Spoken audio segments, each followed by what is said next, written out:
বুঢ়াচাপৰি বন্যপ্ৰাণী সংৰক্ষিত বনাঞ্চলত উচ্ছেদৰ বাবে সাজু প্ৰশাসন। শোণিতপুৰ জিলাৰ বুঢ়াচাপৰিত চলিব বৃহৎ উচ্ছেদ অভিযান। উচ্ছেদৰ বাবে ইতিমধ্যে সাজু হৈ পৰিছে নগাঁও আৰু শোণিতপুৰ জিলা প্ৰশাসন।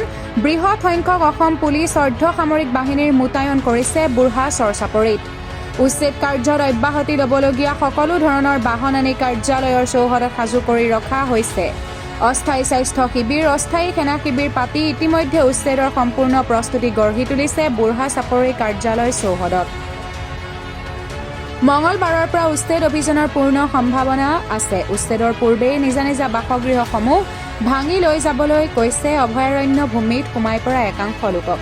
বিগত ৭০ বছৰ ধৰি বসবাস কৰি অহা লোকসকলক উচ্ছেদৰ জাননী পাই দিশহাৰা হৈ ওলাই গৈছে অভয়াৰণ্য ভূমিৰ পৰা। চৰকাৰী মাটিত পৰি আছে। নোটিছ পাইছে? অঁ, চৰকাৰী মাটি বুলি আপোনালোকে আগতে গম পোৱা নাই? গম পোৱা নাই। হঠাৎ জাননী হৈছে? হঠাৎ জাননী হৈছে। এতিয়া কি কৰিব? ক'ত যাব? ক'ত যাব? উপায় নাই। চৰকাৰে যদি কিবা একটা সুবিধা দিয়ে তেনেহ'লে যাব পাৰিম। এতিয়া মাপটোতো সিফালে গ'ল, কালিৰ মাপটো এতিয়া কৈ আছে ভাঙিব লাগে। সপোনৰ ঘৰ আছিল এইটো ন আপোনাৰ? হয়, আমাৰো ঘৰ।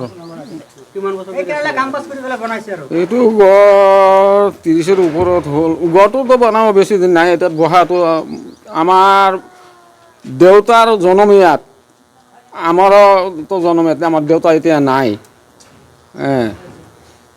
আমি বহুত দিন বছৰ ধৰি ইয়াত বসবাস কৰি আছোঁ।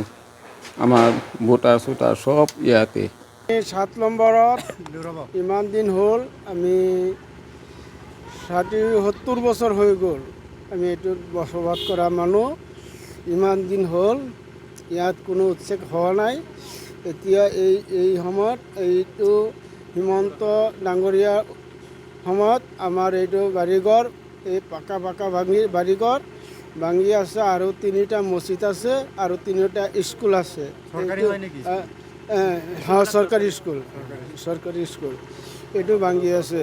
আৰু ধৰ্মীয় অনুষ্ঠান আছে আমাৰ, আৰু 2টা মাদ্ৰাছা আছে, 3টা মাদ্ৰাছা আছে। 3টা মছজিদ আছে, 3টা। ঈদগাহ আছে 3টা। ঈদগাহ 3টা আছে। উচ্ছেদ কৰিব।